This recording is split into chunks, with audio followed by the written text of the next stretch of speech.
ইরানের রাস্তায় বিক্ষোভের আগুন এখনো জ্বলছে, আর এই অবস্থার মধ্যেই ইরানের অ্যাটর্নি জেনারেল বিক্ষোভকারীদেরকে আল্লাহর শত্রু বলে ঘোষণা করেন। সেই সাথে বিক্ষোভে অংশ নিলে শাস্তি হিসেবে মৃত্যুদণ্ডকে বরণ করতে হবে বলে হুঁশিয়ারি দেন তিনি।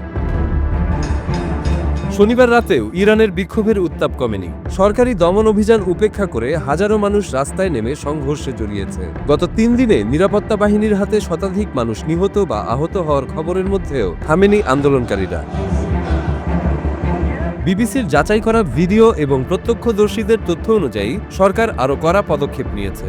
ইরানের অ্যাটর্নি জেনারেল জানিয়েছেন, যারা বিক্ষোভে নামবে তাদের আল্লাহর শত্রু হিসেবে গণ্য করা হবে, যার শাস্তি মৃত্যুদণ্ড।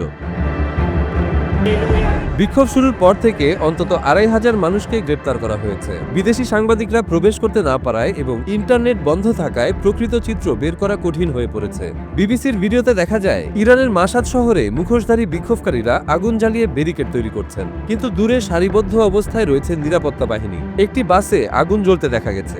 চারপাশে শোনা যাচ্ছে গুলির শব্দ ও হাড়িপাতিল পেটানোর আওয়াজ। যুক্তরাষ্ট্রের প্রেসিডেন্ট ডোনাল্ড ট্রাম্প সতর্ক করেছেন, ইরান যদি বিক্ষোভকারীদের হত্যা শুরু করে তবে যুক্তরাষ্ট্র দেশটিকে খুব কঠোরভাবে জবাব দেবে। পাল্টা হুমকি দিয়ে ইরানের পার্লামেন্ট স্পিকার বলেছেন, যুক্তরাষ্ট্র হামলা চালালে ইসরায়েল এবং মধ্যপ্রাচ্য অঞ্চলের সব মার্কিন সামরিক ও নৌঘাঁটি বৈধ লক্ষ্য হিসেবে গণ্য হবে।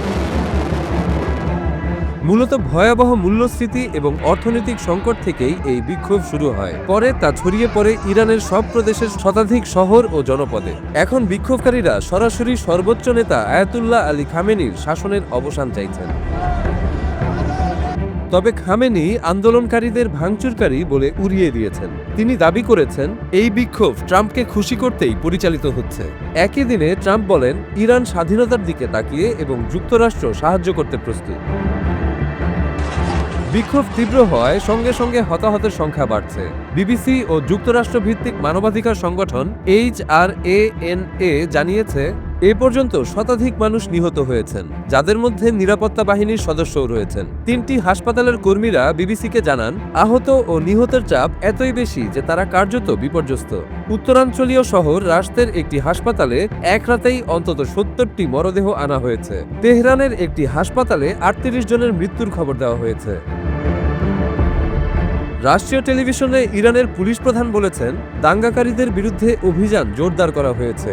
শনিবার রাতে মূল উস্কানিদাতা হিসেবে কয়েকজনকে গ্রেপ্তার করা হয়েছে বলেও জানান তিনি। তবে হতাহতের বড় অংশ নিরাপত্তা বাহিনীর কারণে হয়নি বলে দাবি করলেও এ বিষয়ে কোনো নির্দিষ্ট তথ্য বা প্রমাণ তিনি তুলে ধরেননি। তেহরানের গিসা, পুনাক স্কোয়ার ও হেরাভি এলাকায়ও বিক্ষোভকারীরা রাস্তায় নেমে ধর্মীয় শাসনের অবসান চেয়ে স্লোগান দিচ্ছেন। ইন্টারনেট প্রায় পুরোপুরি বন্ধ থাকায় যোগাযোগ এখন সীমিত অভ্যন্তরীণ নেটওয়ার্কে। ইন্টারনেট গবেষক আলীরেজা মানাফি জানিয়েছেন, বাইরের বিশ্বের সঙ্গে যোগাযোগের একমাত্র উপায় স্টারলিংক স্যাটেলাইট ইন্টারনেট। তবে তিনি সতর্ক করেছেন, এসব সংযোগ সরকার শনাক্ত করতে পারে।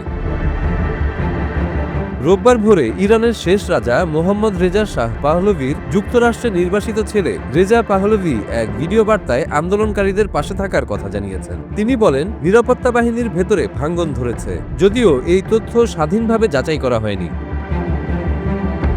মানবাধিকার সংস্থা অ্যামনেস্টি ইন্টারন্যাশনাল জানিয়েছে, বৃহস্পতিবার থেকে ইরানের নিরাপত্তা বাহিনী বেআইনিভাবে প্রাণঘাতী শক্তি ব্যবহার বাড়িয়েছে এবং তারা এই গুরুতর অভিযোগগুলো খতিয়ে দেখছে।